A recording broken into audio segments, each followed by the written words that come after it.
So hello guys, आज हम देखेंगे इंग्लिश में जितनी भी शिफ्ट हुई, second shift and third shift में जो जो क्वेश्चंस पूछे गए हैं और किस ट्रेंड से क्वेश्चंस पूछे जा रहे हैं वो। ये वीडियो आने वाली सभी शिफ्टों के लिए बहुत इंपॉर्टेंट है, ध्यान से देखिएगा। कॉम्प्रिहेंसिव पैसेजेस पूछे गए हैं, ठीक है। 6 से 8 क्वेश्चंस, मिनिमम 5 क्वेश्चंस पूछे होंगे, ठीक है। मैक्सिमम 6 से 8 क्वेश्चंस पूछे। नेक्स्ट है सिनोनिम्स एंड एंटोनियम्स। सिनोनिम्स और एंटोनियम्स में क्या पूछा गया है? पहला तो पूछा गया है फ्रेजाइल, फ्रेजाइल है, फिर कन्विक्ट है। इन दोनों का क्या पूछा है? एंटोनियम पूछा है, ओके। फ्रेजाइल एंड कन्विक्ट का एंटोनियम पूछा है। परमिटेटेड का पूछा है सिनोनिम की क्या मतलब होता है, और जज का पूछा है, ठीक है। और देखिए जो ईडियम्स एंड फ्रेसेस हैं उसमें क्या पूछा गया है? एक्यूलेस हील्स पूछा गया है, जिस ईडियम का मतलब क्या होता है? एक्यूलेस हील्स मतलब होता है वीक पॉइंट, ओके। क्या मीनिंग होता है इसका?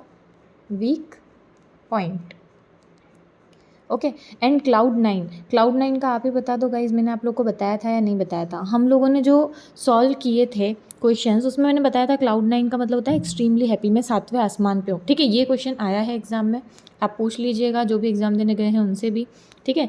नेक्स्ट क्या पूछा गया है? नेक्स्ट पूछा गया एक्टिव पैसिव नरेशन टाइप से क्वेश्चन भी पूछे जा रहे हैं। स्पेलिंग करेक्ट से, इसका स्पेलिंग करेक्ट में क्वेश्चन पूछा गया था सब्सक्राइब की स्पेलिंग क्या है ये पूछी गई थी।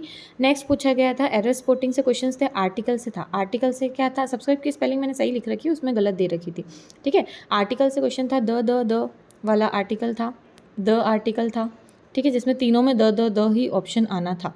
प्रिपोजिशन से था, प्रिपोजिशन में कौन सा प्रिपोजिशन से था? आंसर क्या था? फ्रॉम आना था, ठीक है। नेक्स्ट हम देख लेते हैं कन्विक्ट का अपोजिट पूछा था, तो कन्विक्ट का अपोजिट क्या होता है? कन्विक्ट का अपोजिट होता है, मेनली देखो कन्विक्ट का मीनिंग क्या होता है, फिर अपोजिट देखेंगे। कन्विक्ट होता है find someone guilty of a crime in a court of law, ठीक है। जो कन्विक्ट हम देखते हैं ना, ये कन्विक्ट है इस केस का, तो वो कन्विक्ट का मीनिंग ये होता है। और उसका अपोजिट मीनिंग क्या हो जाएगा? एक्वीट हो जाएगा। इसका अपोजिट क्या हो जाएगा? AQUIT, एक्वीट हो जाएगा। एक्वीट का मीनिंग क्या होता है? एक्विट का मीनिंग होता है not guilty of a crime, जो क्राइम के लिए कोई गिल्टी ना हो, ठीक है। नेक्स्ट है परमिटेटेड, ठीक है।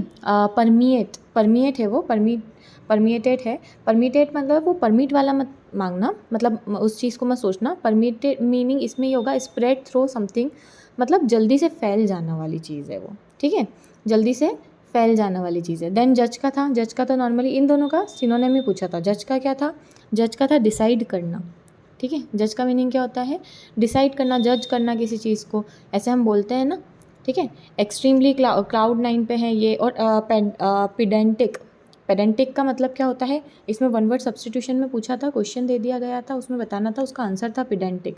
क्वेश्चन कुछ इस तरीके का था कि excessive concern with minor details, अगर कोई ऐसा पर्सन है जो एक्सेसिव कंसर्न रखता है छोटी छोटी डिटेल्स के ऊपर, तो उसका मीनिंग क्या होता है? पेडेंटिक, ठीक है। आई होप आपको ये क्वेश्चंस पसंद आए होंगे। क्लाउड 9 मैंने बताया था, ये एग्ज़ाम में आया है, आप अभी भी जाकर देख लीजिए, बहुत सारे क्वेश्चंस मैंने बता रखे हैं जो पूछे जाएंगे इंग्लिश के स्पेसिफिकली, ओके। एंड मैंने अभी पद्मा अवार्ड्स की वीडियो भी शेयर करी है, तो आप उसको ज़रूर देखिएगा एग्ज़ाम से पहले। Thanks for watching.